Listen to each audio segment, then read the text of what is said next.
interview, Karla.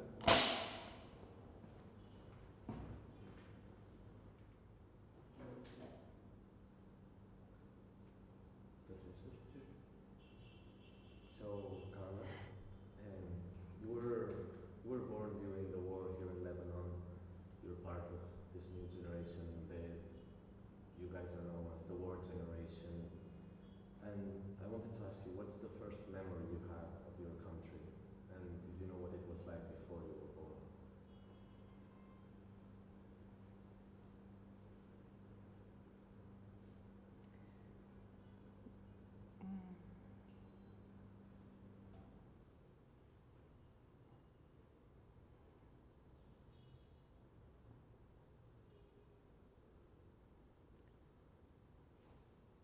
Interesting. Of the country as a whole, I only have memories because you see, I was very well protected at home, so I only have memories of me playing as a young child in my room.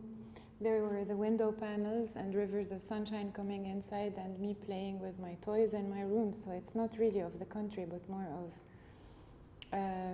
my play zone, my playground inside my room, and.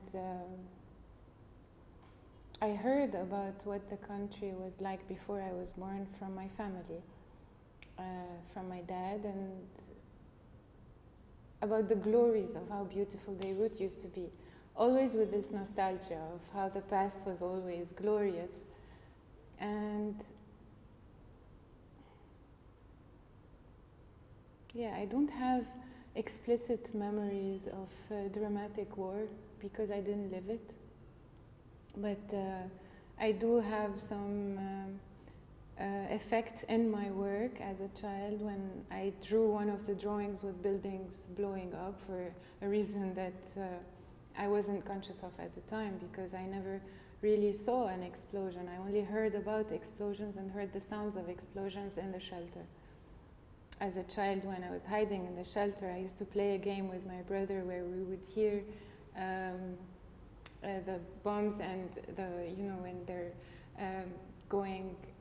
when the bombs are arriving and blowing up, and when they're flying towards their target, and the game was to know whether it's going there or whether it got there. Which sound was it? I think most of the kids used to play this game or have this memory. And apart from that, no, the shelter looked really bad. It was all concrete. And I used to redecorate it in my head and paint the wall with different colors in my head and imagine that the walls were of different colors. So that's a memory that I have. First memory, yeah, that's it, playing. That's good. And the war, the civil war and the recent war, the 2005, are very stuck inside Lebanese people's minds. Do you believe that it affected in a strong way to the cultural scene and to the, how did it affect to the people generally from Lebanon? I didn't really understand your question, because of course it's going to affect individuals as much as it's going to affect families and their fates. And if it affected, how do you believe it affected culturally to the country? That before that there was those glory days that you were talking about, how do you believe it affected if there was like a breaking inside the country of that golden era? How it got disattached from that? How do you believe people felt it? Well, if you're talking about the cultural scene as a whole, and I would talk about a part of it that I'm more familiar with, which is the art. And I mean painting, if it's painting, and the way the subject changed in the artwork is how it affected the culture and the cultural scene. Wait, I have to reiterate, because this is related to, for example, if an artist is working on landscape and pine trees, and he's he's basically drawing a scene of scenic nature that that relates to him.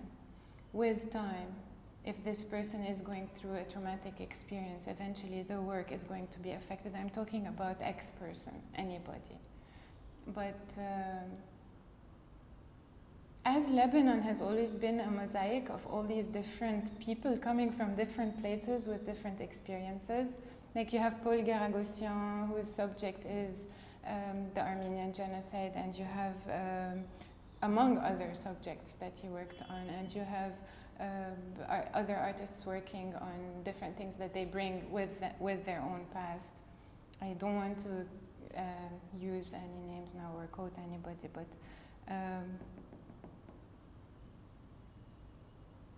you see, if I want to talk about this, I would talk about my experience when I went to Japan and I saw the difference between the works that used all these beautiful, soothing pastels that I was telling you about, and this use of vivacious primary colors versus the type of work that I was seeing here with colors that were more toned down, with colors that were more sober and sad somehow, sometimes defensive and offensive, and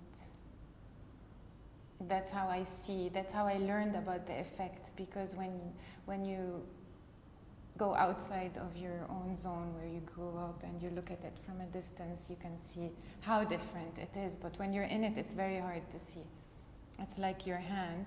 If it's in your face, you cannot see the lines, but when you look at it from a distance, you realize what it looks like. It's a little bit like this. And if you're talking about pre-war and post-war, I'm not very familiar with the pre-war as much as I would like to be, because I traveled during these 7 years and lived in Japan. I wasn't really familiarizing myself with the art. I was exploring the calligraphies and the paper that appealed to me. So I can't really talk with a lot of authority about previous artists. Paul Garagossian himself taught me, so I know his work and I know him in person. I know Samir Saïr, I know Mohamed Rawas, because they also taught me. So the artists I was in touch with directly, I know about their thoughts, I know a little bit about their works because I was in touch with them directly. The works that I see that affected me that are local are very few. Well, as you said, you were in Japan for 7 years. Yes. What drew you there? What's the paper? No, first the calligraphy. I went there after I studied graphic design at AUB.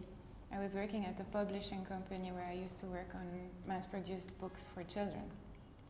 And I wanted to know more about the whole process that makes a book, from the typography to the paper, the binding, everything, the whole process. Because I was very much interested in the book as a whole and in writing. And as a child, I used to collect paper. I had a cupboard full of just pieces of paper. I wasn't aware that I did that until they became a huge pile of paper that I couldn't throw. And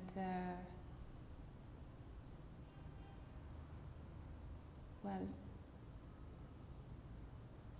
And also, what differences did you feel personally? As you said, once you get distance from what you know, and so you begin to see what's it like. What did you feel inside, like when you left Lebanon?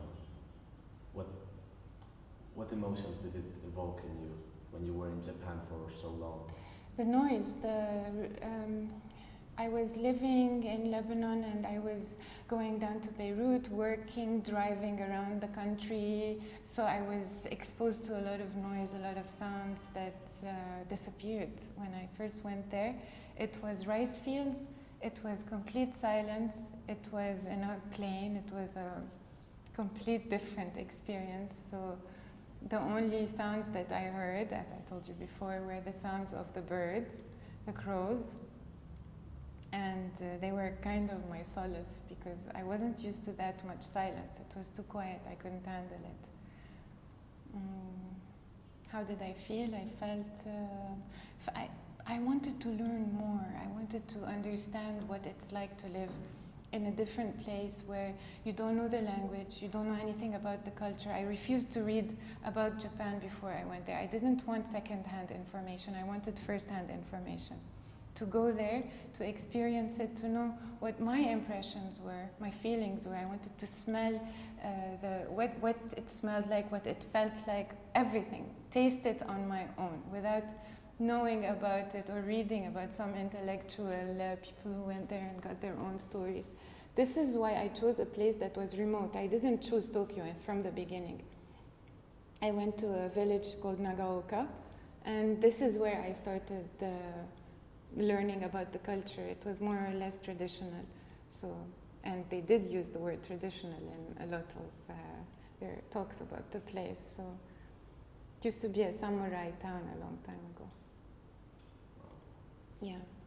And after spending 7 years there, what brought you back to Lebanon?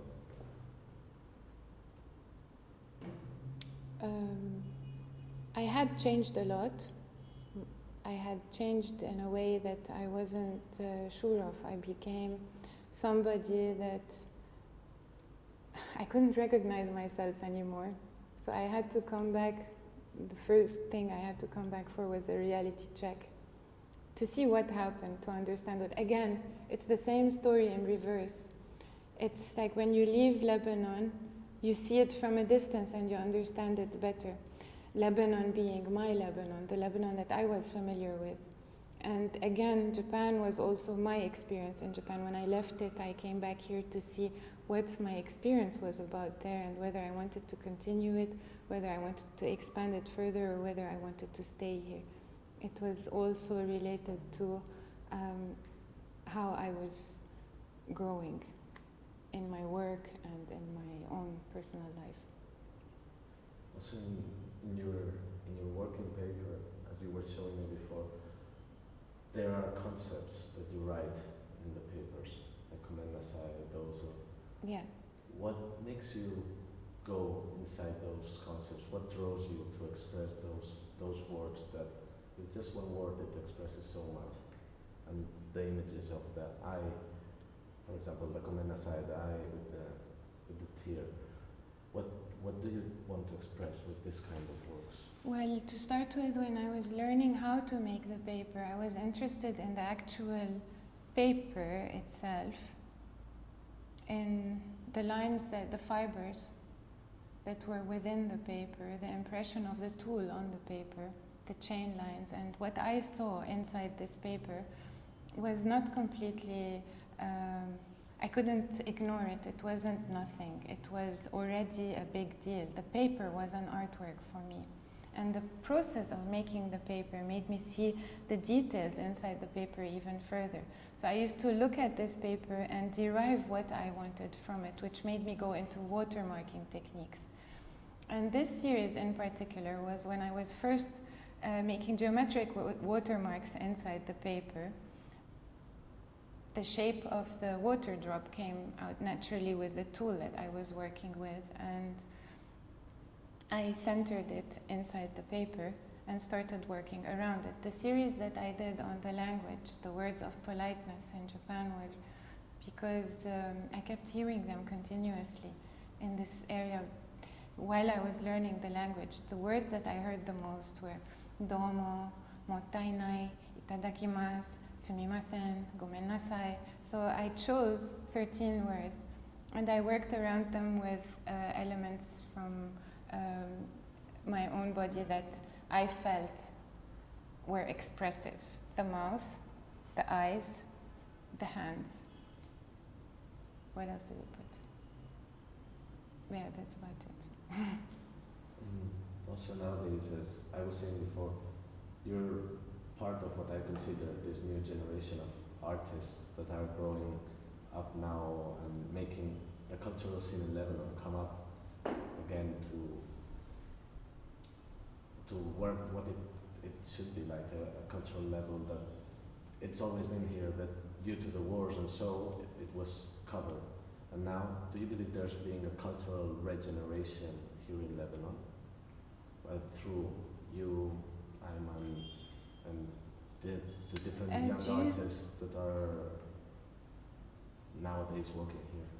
Do you really think that it was covered during the war? Do you think that it was stifled, this art scene?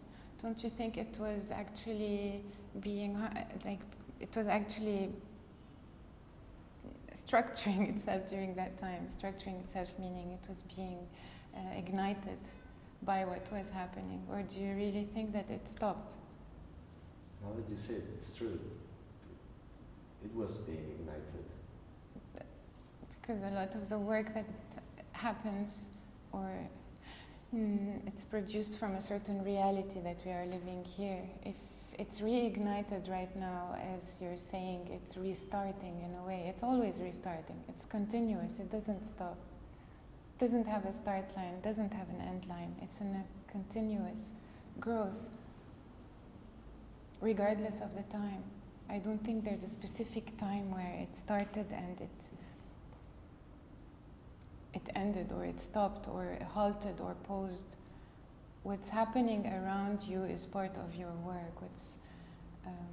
I think, in Japanese they say to omoimasu after every sentence. It means, that's what I think. There could be a lot of other possibilities, but this is my opinion, my humble opinion. So, do you believe that, people when they come here to Lebanon, even if they're foreigners like myself, what gets inside people's minds and stays there about Lebanon is its people? Do you believe that it's Yes, Lebanese? I think people are a very big, either welcoming or maybe irritating factor in this country. They could be both. They could be, you could really fall in love with the environment, with the people that you interact with here, or you could actually feel a little bit of hostility. It's like the driving. When you're driving here, you feel like you're already defensive in your car. Because, well, in Japan, they don't invade your personal space. Your personal space is your personal space. And when you want to allow someone into it, you allow someone into it. But here, they kind of sneak into it. It's nice, but could be a little bit too much for foreigners, because you're asking me specifically about foreigners. But foreigners is also a whole world on its own. Foreigners, like yourself, I should ask you this question. And, I saw graffiti in the streets that it said, "Before I die, I want Lebanon to be," and there were 3 dots, like to continue the sentence. What would you say? To be.